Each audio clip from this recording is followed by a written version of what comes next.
Les amis, chers publics, chers téléspectateurs, chers auditeurs, chers camarades, bienvenue à vous tous sur ma chaîne Jean Sobayo et le droit. Je vous ai convoqué ici parce que je ne peux pas comprendre que pendant qu'on lutte contre un système, le système c'est lequel? C'est qu'aujourd'hui, il y a les Africains. Il y a les Africains qui ont des ramifications avec les ennemis de nos pays. Il y a les Africains qui ont des ramifications avec la Russie, avec des pays arabes, qui sont financés par ceux-ci pour déstabiliser nos États. Et qui se font appeler pseudo-panafricanistes. Et ces gens-là, pendant que nous luttons contre eux, vous permettez à un crabe qui fait partie de ce groupe d'individus-là de vivre tranquillement en Côte d'Ivoire, alors qu'il multiplie des vidéos pour insulter le président de la République. Et en plus, il n'est même pas ivoirien, c'est un Camerounais. C'est un Camerounais. Alors, je pose la question de savoir, est-ce que quand il est rentré en Côte d'Ivoire, il vous a présenté une carte de séjour? Est-ce qu'il a un titre de séjour pour séjourner en Côte d'Ivoire? Parce que le Cameroun, d'abord, ne fait pas partie de la CEDEAO. Le Cameroun, c'est un pays de l'Afrique centrale. Donc, un Camerounais qui vit en Côte d'Ivoire doit d'avoir un titre de séjour. Est-ce qu'il a une carte de séjour? Pendant combien de périodes, pendant combien de temps il a signalé aux autorités qu'il allait être présent sur le territoire ivoirien? Alors, je suis sidéré, Madame Kandia Kamara. Voilà un monsieur qui dit que tant que le président Ouattara sera à la tête de notre pays ne connaîtra jamais le développement. Et pourtant, la Côte d'Ivoire est plus développée que son pays. Voici un monsieur qui dit que la tête de notre pays est malade, c'est pourri. Donc c'est normal que tout le reste du corps soit pourri. Et un monsieur pareil, il est en Côte d'Ivoire. Et il se permet de faire des vidéos pour narguer les Ivoiriens que nous sommes. Et ça là, nous ne pouvons pas le permettre. Hein. Ça nous on le dit, on ne peut pas le permettre. Parce que moi, Johnny Pacheco, je ne peux pas aller au Cameroun pour aller parler comme ça de Paul Biya sur le territoire camerounais. C'est pas possible. Je ne peux pas me lever pour aller dans leur pays, prendre une maison dans leur pays et puis parler de la politique interne de leur pays. Mais pourquoi eux, ils le font chez nous? Et je vois de Caroline, elle s'appelle comment cette femme-là? Caroline Da Silva, qui invite un cigofrène pareil sur ses midis. Donc, il n'y a pas d'Ivoirien intelligent à inviter là-bas. On n'a rien d'autre à faire que de plébisciter des médiocres, des gens qui se font appeler des panafricanistes et qui appellent au renversement du pouvoir par les armes. Et qui appellent à la désobéissance civile. Parce que lui, là, c'est un acteur de la désobéissance civile. Il fait partie de ceux qui appellent les Ivoiriens à enlever le président Ouattara par les armes. Parce que il disait qu'un monsieur qui soutient le franc CFA ne peut pas être un exemple pour le peuple africain. Alors, il fait quoi en Côte d'Ivoire? C'est la question que je me pose. Je vais vous faire écouter ici un extrait de sa vidéo et après je pousse ma locution, c'est camarade. Voilà, le t-shirt je l'ai mis parce que là, ça fait partie en ville là. Là, je le dis en même temps. Voilà. Je vais vous faire écouter ici un extrait de sa vidéo, chers camarades. Écoutez rapidement. Que c'est une bonne chose de cette monnaie, qui plus est un président de la République. Mais bon sang, c'est incroyable. Moi, ça me fait très mal, honnêtement, d'entendre ce genre de choses. Pourquoi bon, Madame Kandia Kamara et puis monsieur le ministre Bagondo, je vais vous poser une question simple. Au Cameroun, là, on utilise quelle monnaie?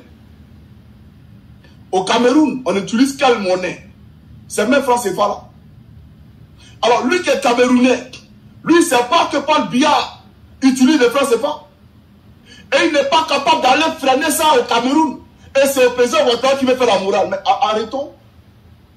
C'est énervant. Et c'est comme ça que vous faites. Et quand demain on prendra nos responsabilités, mais on appelle à la haine. C'est pas appeler à la haine ça. Parce que c'est que moi je parle de son pays, pourquoi il le fait chez moi? C'est pas un Ivoirien. De quel droit il parle au président Ouattara? Il parle au président Ouattara de quel droit? Est-ce qu'il peut aller en Irak parler de la monnaie? Est-ce qu'il peut aller en Syrie parler de la monnaie? Est-ce qu'il peut aller au Liban parler aux Libanais de la monnaie? Est-ce qu'il peut aller au Maroc parler au roi du Maroc comme ça? Mais pourquoi c'est encore d'Ivoire il le fait? Alors c'est le président Ouattara qui est devenu le dépotoir de toute l'Afrique. Celui-là se lève quand il n'est pas content, c'est Alassane Ouattara. Lui-là se lève quand sa femme ne lui a pas bien fait l'amour, c'est Alassane Ouattara. Alors il a fait une autre vidéo suite à la vidéo de la grande sœur Rachel Grasso qui s'était offusquée. Elle a dit qu'elle n'était pas d'accord qu'un individu comme ça s'invite dans un problème foncier en terre ébriée à Benjerville pour parler avec les attitudes. Pour parler, bien entendu, à nos chefs coutumiers sur un projet que le président Ouattara s'apprête à réaliser, je crois que la bande a construit plus de 15 000 immeubles, 1+7. Et lui, un Camerounais, il s'invite dans nos conflits fonciers. Il va donner la parole à des chefs traditionnels et puis il diffuse ça sur la toile, sur les réseaux sociaux. De quel droit lui se permet de le faire? Voilà la question qu'on pose. Lui, il est qui? C'est un étranger. Et ça ne veut pas dire que la Côte d'Ivoire est xénophobe. Hein? Non, non, non, non. Il y a beaucoup de Camerounais qui vivent en Côte d'Ivoire. Mais est-ce que nous, on a demandé à ce qu'ils soient expulsés? On n'a jamais demandé à ce que ces Camerounais soient expulsés parce que jamais ils ont parlé du président Ouattara et jamais ils sont mêlés de la politique de Côte d'Ivoire. Parce qu'ils ne sont pas ivoiriens. Voilà la réalité. Ils ne sont pas ivoiriens. Lui, il nous dit qu'il n'a pas demandé à notre Camerounais. Il n'a pas eu le choix de notre Camerounais. Mais quand il disait que Ado était la plaie qui gangrénait la Côte d'Ivoire, il avait le choix. Il n'a pas eu le choix de notre Camerounais, on l'a compris. Mais il avait le choix quand il disait que le président Ouattara représentait cette tête-là qui était pourrie. Et donc, si la tête est pourrie, c'est que tous les coins sont pourris. Il avait le choix, Mme Kanya Kamara. Alors, vous qui êtes ministre des Affaires étrangères, le ministre de l'Intérieur, qu'est-ce que vous faites pour que ce genre d'individu-là soit mis hors d'état de nuit? Qu'est-ce qu'il fait encore en Côte d'Ivoire? Écoutez, en Finlande d'ici, en France, aux États-Unis, un sans-papier peut se lever, critiquer Macron, critiquer Joe Biden, critiquer la première ministre finlandaise. Vous avez tout ça là où? Mais à la minute, tu es expulsé. Tu as un droit de sol en Côte d'Ivoire. Tu es qui pour parler du président de la République? Et eux, ils te regardent, tu n'es pas encore expulsé. C'est la question que je me pose. Et puis, il prend Kémy Séba comme référent. Kémy Séba parle du franc CFA. Et le président Ouattara dit que le franc CFA est une bonne chose. Alors, où Kémy Séba dit que c'est une mauvaise chose. Donc, pour toi, Kémy Séba est plus instruit que Alassane Ouattara. Vous voyez un peu Malakanya Kamara? Vous voyez un peu ce jeune individu-là? Kémy Séba, là, c'est pas son cursus. Quelqu'un qui n'a jamais fréquenté. Quelqu'un qui n'a jamais fait l'université. Quelqu'un même qui n'a jamais travaillé en France. Un escroc notoire qui vient utiliser la faiblesse des Africains, la complexité des Africains pour se construire une manne financière. Qui est aujourd'hui un supermarché de la trame de Sokosé au Bénin à Cotonou. Un monsieur pareil, c'est lui qui est son référent. Et parce qu'il a parlé du CFA, mais lui il connaît quoi sur le CFA, Kémy Séba? Lui il a travaillé où? C'est un économiste. Il a étudié dans quelle université? Pour parler de CFA. Et donc, le président Ouattara ne le maîtrise pas. Mais si le président Ouattara, tu estimes qu'il ne le maîtrise pas, mais fais d'abord la leçon de morale à ton port bien. Dans la vidéo de ce monsieur ivoirien, qui est très courageux et qui a l'air d'être très très informé, on apprend que monsieur Simo est en contact avec Kémy Séba. Est-ce que ça vous étonne? Quand j'ai vu la vidéo et que j'ai entendu ça, ça ne m'a pas étonné, puisque le même monsieur Simo, il y a quelques semaines, vous a parlé de Naturi Eben. Et tout le monde sait qui est Naturi Eben. Tout le monde sait que ces personnes-là étaient très proches. Tout le monde sait que Naturi Eben est très proche de Kémy Séba.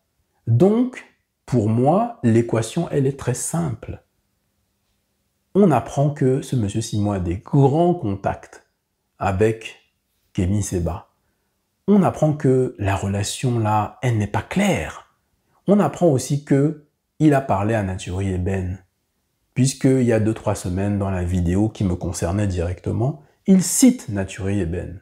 Pourquoi alors va-t-il chercher une Naturi Eben qui est idéologiquement à l'opposé de ce monsieur? Elle est à l'opposé de lui-même. C'est bizarre, les amis. Il y a quelque chose qui ne tourne pas rond. Quel est le rapport entre un Philippe Simo et un Kémy Séba et une Naturi Eben? Qu'est-ce que ça veut dire? Ces gens-là qui vous disent des choses comme ça, là, et qui, derrière, on apprend qu'il se passe autre chose. C'est bizarre. C'est très bizarre. Les amis, je vais m'arrêter là aujourd'hui parce que j'ai promis que j'allais faire une vidéo très très courte. Je voulais juste réagir par rapport à cette actualité africaine, vous donner mon point de vue, en tout cas, vous mettre sur quelques pistes de réflexion. Au stade où on en est aujourd'hui, on ne sait pas exactement ce qui se passe. Ce monsieur dans la vidéo porte même des accusations qui sont très graves, puisqu'il parle d'espion, de traîtrise, etc., etc. J'ai envie de vous dire, dans la vie, il faut savoir être patient. La vérité apparaît tôt ou tard. C'est juste une question de temps. Vous verrez bien. Nous verrons bien. Les amis, cette émission s'achève. Je vous remercie beaucoup d'avoir suivi cette émission. N'hésitez pas, les amis, likez, partagez, abonnez-vous si ce n'est encore fait.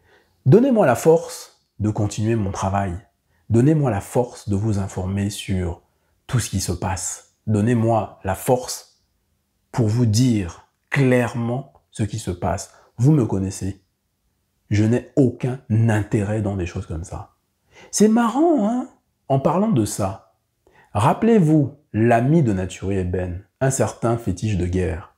Qu'est-ce qu'il avait dit de moi il y a quelques temps, il y a quelques mois? Il avait dit que j'étais un traître, que j'étais un espion au service de l'État français. C'est bizarre, les amis, c'est très bizarre. Comment se fait-il que des gens comme ça sont sur la défensive et disent que tu es le traître de la nation? Enfin, quand on dit nation, le traître de la nation africaine. C'est très bizarre. Ce monsieur-là, Fétiche de Guerre, qui est très proche de Naturi Eben, dit à tout le monde, en mondiovision, que je suis un traître, que je suis un espion des services secrets français. Qu'est-ce qu'on apprend? On apprend que ce monsieur Simo est appuyé par l'État français. C'est très surprenant. Moi-même, je suis le premier à être surpris. On apprend que ce monsieur Simo entretient des relations très étroites avec Kémy Séba. Et que ces personnes-là, en fait, ne sont pas ce qu'elles apparaissent et que ces personnes-là collaborent avec ceux qu'ils sont censés combattre. C'est très intéressant. Et ce monsieur Fétiche de Guerre, qui dit que je suis un agent des services secrets français, et ce monsieur Fétiche de Guerre est un ami très proche de Naturi Eben, qui elle-même est très proche de Kémy Séba, qui lui-même est proche de Philippe Simo. Qu'est-ce que ça veut dire, les amis? Qu'est-ce que c'est que cette solidarité curieuse? Les amis, j'ai changé de terme. Solidarité curieuse. C'est pour juste rester correct. Merci d'avoir suivi cette émission. Les amis, soyez vigilants. On ne vous dit pas tout. Les gens ne vous disent pas la vérité. Le jour où vous allez vraiment connaître la vérité, les amis, vous allez tomber de votre chaise. Vous allez sauter au plafond. Vous allez vous arracher les cheveux.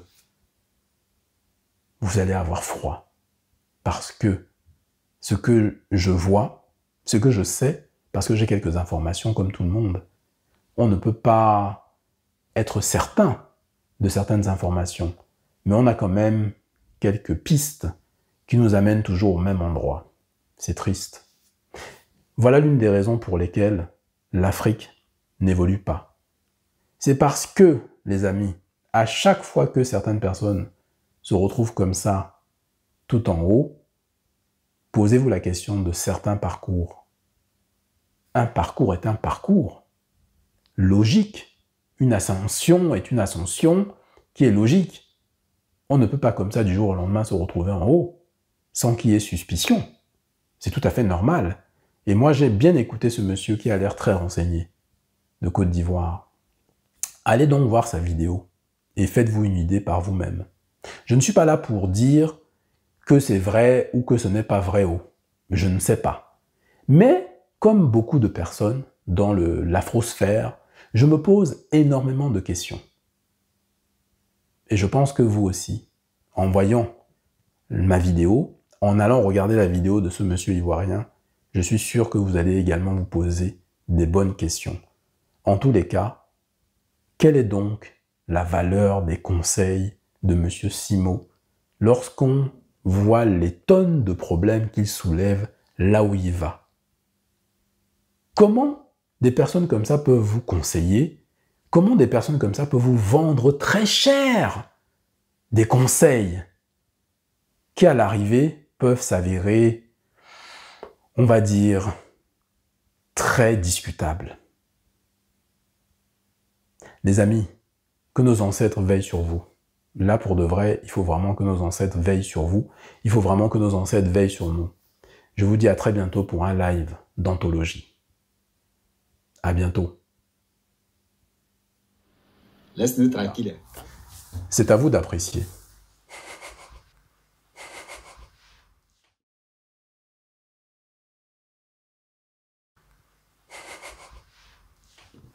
Chumba.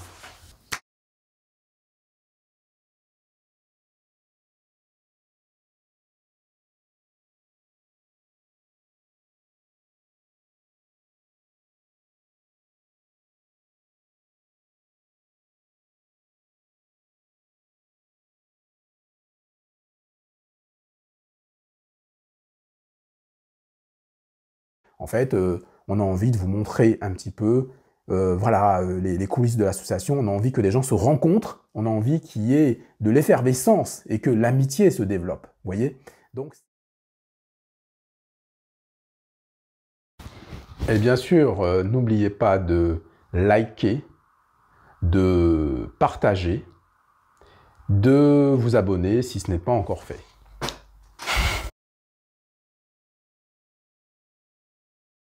Voilà, je suis un corrompu. Voilà, j'ai été corrompu par l'IEP Limal.